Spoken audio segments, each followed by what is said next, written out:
Hey everyone, I'm James Lynch, and this is my stock report for UFC 299, where I take a look at the biggest winners and losers on this card. And let's start first with our biggest stock riser on this card. And to me, it's a no-brainer, and the thumbnail always gives it away, but it's got to be Dustin Poirier. This is a guy that was not only a big underdog in this fight against Benoit Saint-Denis. What were the actual odds in this one? Let me double check. So Poirier closing as a plus 175 underdog. It wasn't even that. It was the fact that he was the first fighter to finish Benoit Saint-Denis. You figured if Poirier was going to win, maybe it would be later in the fight because of the cardio. But he went toe-to-toe with Benoit Saint-Denis, and he basically puts himself back in the contender spot. Because here was the alternative. If Dustin Poirier loses this fight, he's probably retiring. He's probably, because I don't see him fighting any more up-and-comers. He's pretty much fought all the big names in the weight class. Like, Poirier had almost the most to, I would say he had the most to lose, other than maybe Petr Yan going into tonight. And he came through with flying colors. Flying colors in terms of the finish. I mean, it wasn't an easy fight for him. Benoit Saint-Denis clearly winning the first round and having some success even in that second round. But getting the finish here, this adds a lot of life here. And, you know, if Islam wants to fight in June, there's a possibility he could sneak in there and get a title shot, because we got, obviously, Charles and Arman tied up at UFC 300. We've got Justin Gaethje and Max Holloway tied up at UFC 300. Islam Makhachev might be fighting earlier than that. Dustin Poirier, unless he took any damage tonight, I think he could be next for the title, potentially. I don't know. I'm just throwing it out there. That might not end up happening here, but Poirier's in a really good spot right now. So him beating Saint-Denis, everyone's got his attention.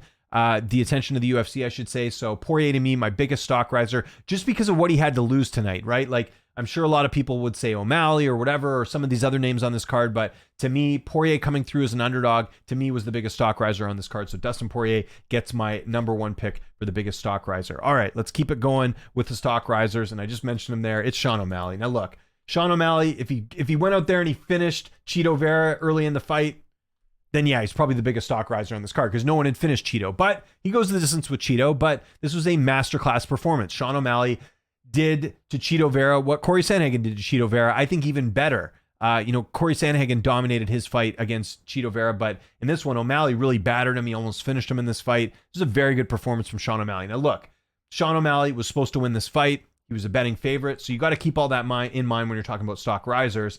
His stock went up in the sense of it was a very one-sided fight. Like, I think people expected O'Malley to win. I think people also expected Chito to put up more of a fight. He didn't, and that's because of O'Malley's offense. He looked good, picked his shots really well.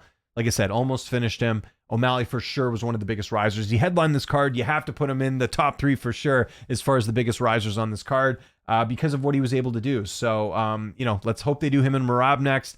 I don't think he's going to end up fighting Ilia Topuria next. I think that's a bad business move from the UFC right now, because, again, if one of them loses, then one of them is sort of losing their stock. Why not have two guys and build their stocks up together? I think that's a better option as far as what's next for Sean O'Malley. But yeah, big win there for Sean O'Malley. Excited to see him and Merab. Hopefully that's next. And then the other big stock riser on this card, and we'll do some honorable mentions as well, it's got to be Jack Della Maddalena. Now look, I think I was like most people watching this fight. I thought Gilbert Burns was going to win a decision. It almost looked that way, right? But Della Maddalena taking advantage of a Gilbert Burns, I won't say sloppy takedown, but a very telegraphed takedown. Della Maddalena knocks him out with a knee. Huge win. There's only one other guy at 170 that's knocked out Gilbert Burns, and that was Kamaru Usman. So the fact that Della Maddalena does it here on this huge card puts him right into the contenders conversation. The other reason why Jack Della Maddalena's stock rose as well on this card is because of what he said after the fight. He didn't call out Colby. He didn't call out Stephen Thompson. He didn't call out some of the names you see a lot of these guys call out. He called out one of the biggest killers in the weight class in Shavkat Rakhmonov. And for that, he's got even more respect. I don't know how you watch this fight and don't think, man, Jack's the man. Like, that was a good win over a really good veteran, and he's calling out Shavkat. Does he get it next? We'll see. But just the fact he even went that route, I think gets him a lot of respect. 17-2, undefeated in the UFC. His stock just went up big time. He is now one of the hottest prospects right now in the weight class. I personally think he's hotter than Ian Gary right now in terms of what he was able to do. Like, he finished Burns. He made a statement tonight. He, went out there and put a stamp on this fight. And again, it was a fight that I thought he was losing. So for him to go out there and get the win, look, he was expected to win. He was the favorite. We got to mention that as well. But Jack Della Maddalena going out there and finishing Gilbert Burns, very good. His stock rose up a bunch. Now, I got a bunch of honorable mentions and I normally don't do this, but like, there's just so many fighters that their stock definitely went up. Let's start first working our way down. Petr Yan, his stock went up. Yan, who knows where he would be? He might have got cut if he lost this fight tonight, right? He gets the decision win over Song Yadong. He's back. He's back in the sense that this was a good win for him. Song Yadong, a very formidable opponent. First win since, I think, 2021. I think that's how long ago the Sandhagen win was. So yeah, his stock definitely went up. And I think, he's back sort of, I won't say he's back in the contender spot, but he's definitely in a good position where he'll get a good fight next. And then maybe after that, we can start talking about title talk, but that was a good one there. Obviously Curtis Blades' stock went up. I mean, that first round was looking a little dicey. But he comes back and he finishes Jailton Almeida. That's the big thing too. What's the big criticism from all the critics of Curtis Blades? Always boring. Curtis Blades so boring. He finished Jailton Almeida. I mean, I don't know how you can say that's boring. Good win from there. It might even get him a shot at Tom Aspinall again, honestly. Like, I don't know what they're doing with Aspinall, but Blades' stock certainly went up tonight. Big win for him there. Very, very impressive. Macy Barber, good win over Caitlin. I'll just call her Chukagan. That's what I'm used to. Good win there for Macy. Again, not any controversy with the decision. Solid win. Chukagan's only lost to contenders in that weight class. Very good win for Macy. She's definitely in the contender spot as well. Good win for her there. And is there any others? Throw Kyler Phillips in there. That was a good one. Munoz only really loses to some of the best in the division. So the fact that Kyler got that win too, he also gets an honorable mention. Oh, sorry. One more I got to mention. Michael Venom Page. Looked good tonight. I will give him his flowers. Came through as an underdog. Took out Kevin Holland. My only thing with Michael Venom Page is, and this is maybe why I'd put him a little bit higher, Kevin Holland's not that great of an opponent. Like, he's just, like, he doesn't have good fight IQ. Goofs around a lot in his fights. That's the only reason why I wouldn't put him maybe in my top 3. Because while it was unexpected that MVP won, like, people are acting like he's like a contender now. Like, I don't know. I think most welterweights would beat Kevin Holland. Kevin Holland just has not traditionally had a good track record in the UFC as far as his record and all that. So good win for Page. His stock certainly went up. You can't ignore that because, like I said, coming over from Bellator, there's a lot of questions. But I'm not as high on him as maybe other people are. But I'll give him his props as well. He gets honorable mentions here. Okay.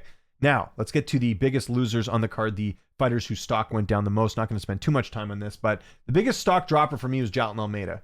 Okay? He was a slight favorite going in tonight. I think he did close as a favorite. Let me just double check there. So we got our optics right here.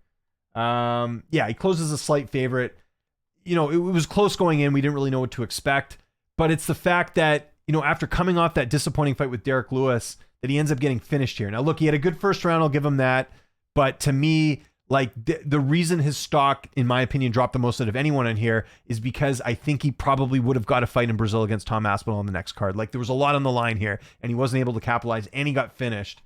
And, it's his first stoppage loss since, like, 2017. So, yeah, that's Almeida. Just because of what he could have achieved if he won tonight, to me, he's the biggest stock dropper on this card because it could have been title shot for him, and now he's back to where he was before. So, yeah, tough loss there for Jailton Almeida. His stock dropped the most. Now, Kevin Holland's obviously a big stock dropper as well.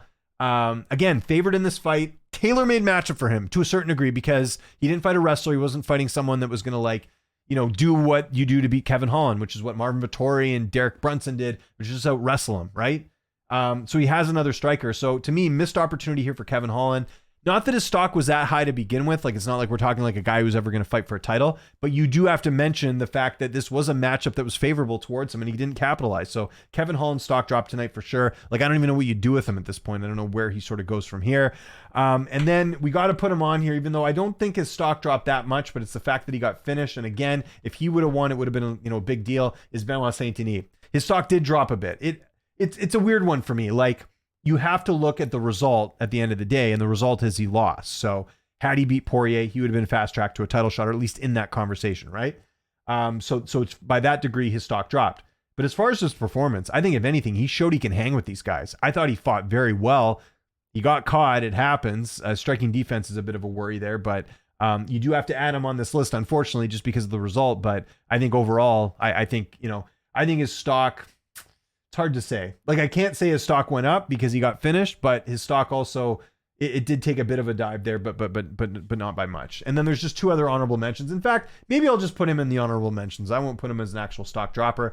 Honorable mentions as well. Pedro Munoz, again, he was only losing to some of the good fighters. Now he's lost to an actual up-and-comer. That's not a good look, especially at 37. Where does he go from here? I have no idea. They're going to probably give him your Jonathan Martinez's and these types of guys sort of on the come-up. Ion Cutelaba was a favorite in this fight. He lost. I mean, not that he had a ton of stock going in, but that's not good either.